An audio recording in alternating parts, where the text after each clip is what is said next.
Report. I'm Amy Goodman. Bloomberg News is reporting U.S. foreclosure filings rose 7% in October to a 7-month high. It attributes the spike to lenders speeding up action against delinquent borrowers. Well, we turn now to an offspring of the Occupy Wall Street movement, the Occupy Homes movement. The loose-knit coalition of activists aim to stave off pending evictions by occupying homes at risk of foreclosure when tenants enlist their support. The movement's recently enjoyed a number of successes in New York. Occupy Wall Street protesters occupied a derelict Harlem building's boiler room until the landlord agreed to provide adequate heat and hot water to tenants. Meanwhile, in California, Occupy Los Angeles protesters held a vigil outside a home at risk of foreclosure, then organized a sit-in at the Pasadena regional office of Fannie Mae. The bank eventually called off the eviction and agreed to renegotiate the homeowner's mortgage. And in Minnesota, a woman is crediting the support of Occupy protesters and helping her gain more time to move out of her foreclosed home. Ruth Merman, a small business owner who's not received a paycheck in 3 years, explained how the Occupy Minneapolis movement helped her. Hi, my name is Ruth Merman, and U.S. Bank was foreclosing on my property, and I needed 2 more weeks before I could get moved out, and they would not give it to me until I started working with Occupy Minnesota, who has helped me now to get the 2 extra weeks that my father and I need to be moved out of my house.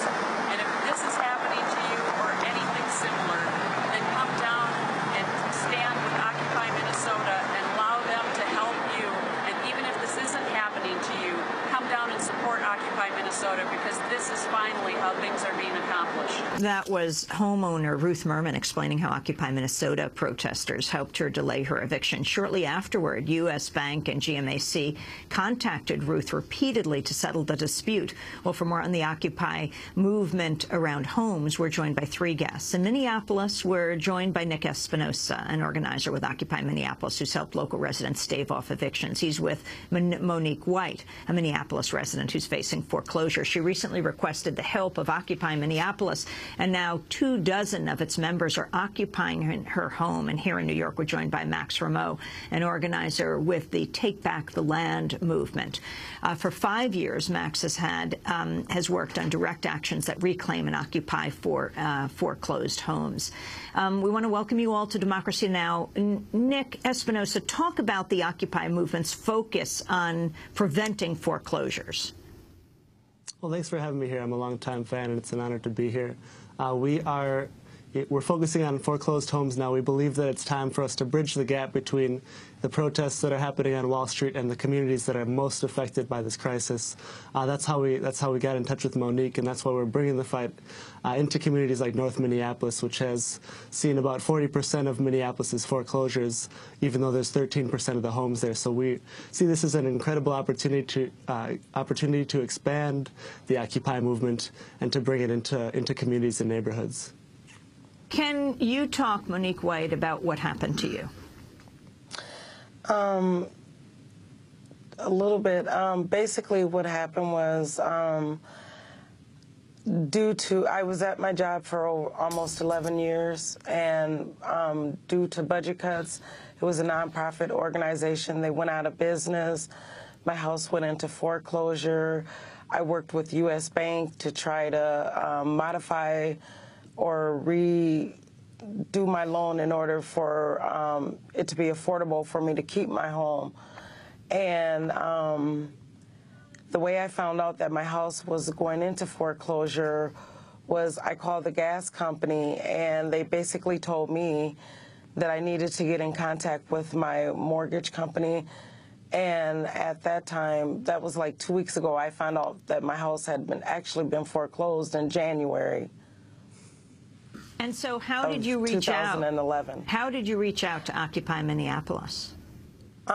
Basically, a couple of people put me in touch with Occupy Minnesota.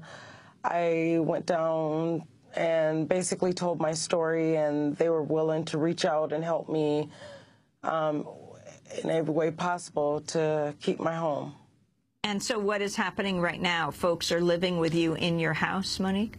Yes, ma'am. They're basically occupying my yard and my home, and they've been very supportive. And what has been the response of the bank?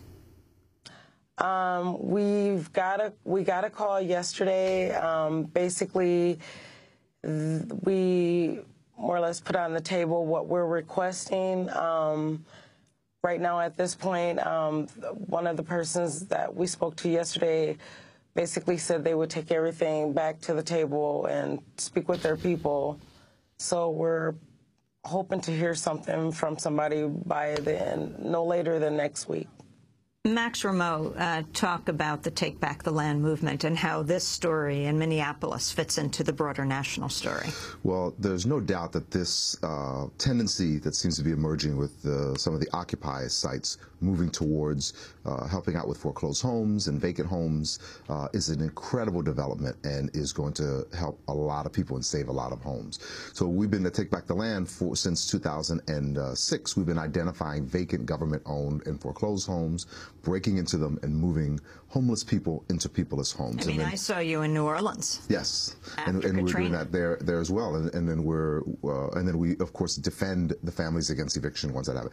And we call that liberating homes. So right now, the Occupy movement is going to the place. It's taking the fight to the people who are making this economy so bad and making it tough on so many people, and they're occupying those spaces.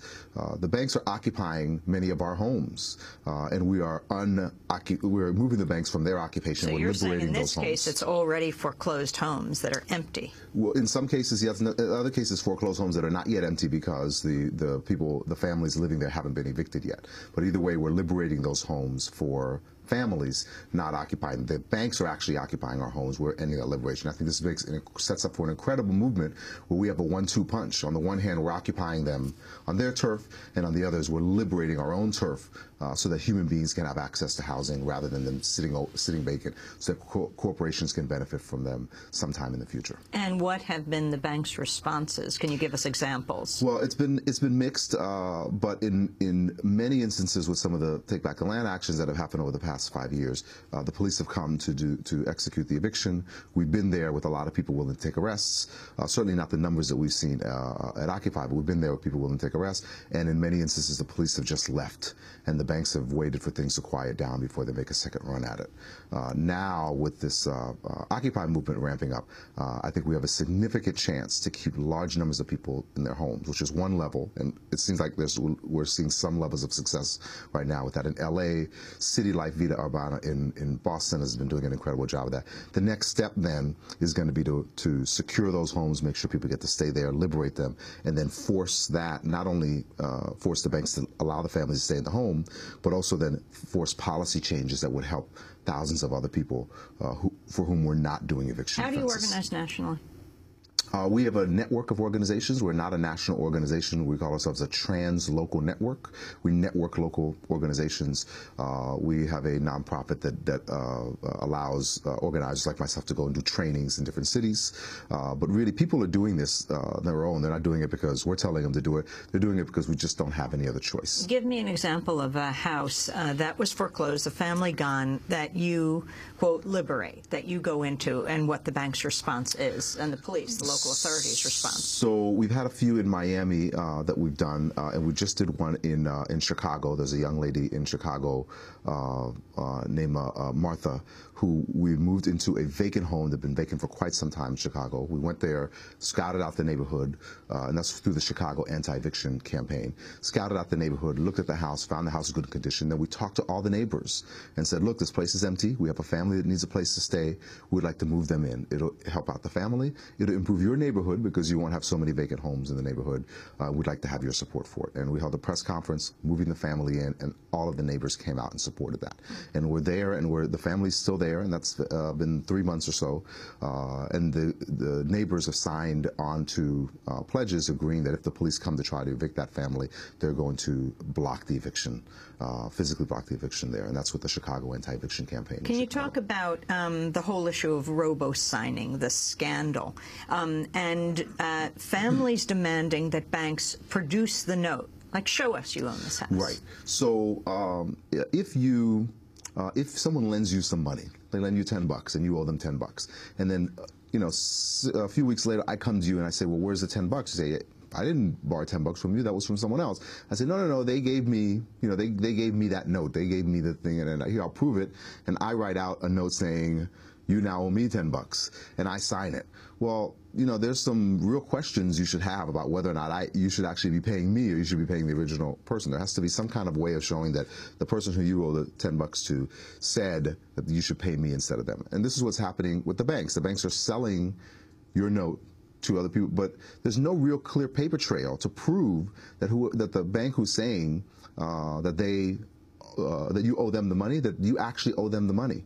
And so this is a very important legal tool to use, and people should use it because of the speed at which they were trying to plow through these mortgages and plow through these selling of these mortgages meant that they did not keep good paperwork on the one hand. And in many instances, there was out-and-out fraud. Fabricating documents. They were actually fabricating documents and pretending as if they had the note when they actually didn't. But I want to say one thing. Those are important loopholes that exist, and we should take advantage of those. In some ways, that's besides the point. The reality is the banks right now have the right to kick people out of their homes and make people homeless. We need to end that practice. We need to make enough housing available for people that we're not looking for robo-signed documents.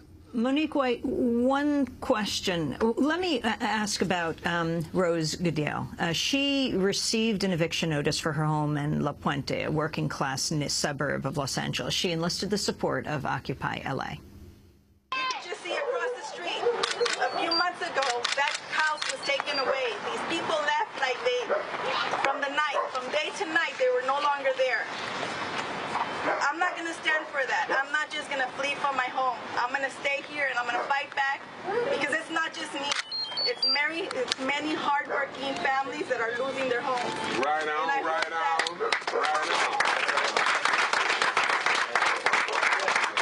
And I hope that they see this and they start realizing that this is no shame. That's right. They're just basically taking our families' homes. They're taking our American dreams. They took their American dreams. They're not going to take mine. Right. When thousands started to gather outside Los Angeles City Hall to launch Occupy LA, Rose Goodale went down and told her story to one of its first General Assemblies. The group from Occupy LA joined the vigil at her home, and some stayed to camp out. Eventually, she received a letter from the bank saying her eviction had been called off, and soon she had a deal for a renegotiated mortgage. Nick Espinosa, talk about Rose's case and how Occupy Homes is right there where you are in Minneapolis, in Minnesota, and what it's meant as we wrap up. Well, you know, it's amazing that how when we shine a light with the attention that we've been getting on cases like Monique's or Ruth's, how quickly these banks are actually able to negotiate with homeowners.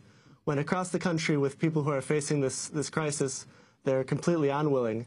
And I believe that it's become clear that as we continue this movement, we'll see that they can and they will negotiate when the pressure is on.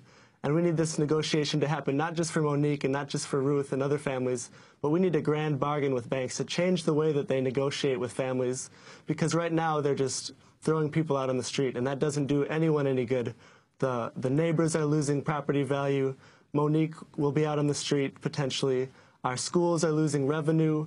And the banks are selling these homes back at about a tenth of the cost. You know, a house across the street from Monique sold for $9,500, and they're not willing to renegotiate with her on a $130,000 mortgage. It's just complete and utter madness. Finally, Monique, what this has meant to you. Were you ever linked in with a movement before? No, I wasn't, just because I didn't know. It was just, you know, word of mouth and talking to people that put me in touch with Occupy Minnesota, and I am blessed, and I want to thank Occupy Minnesota for coming into my life and being supportive and believing that this is a serious cause. So I just want to thank people and Occupy for coming to my house.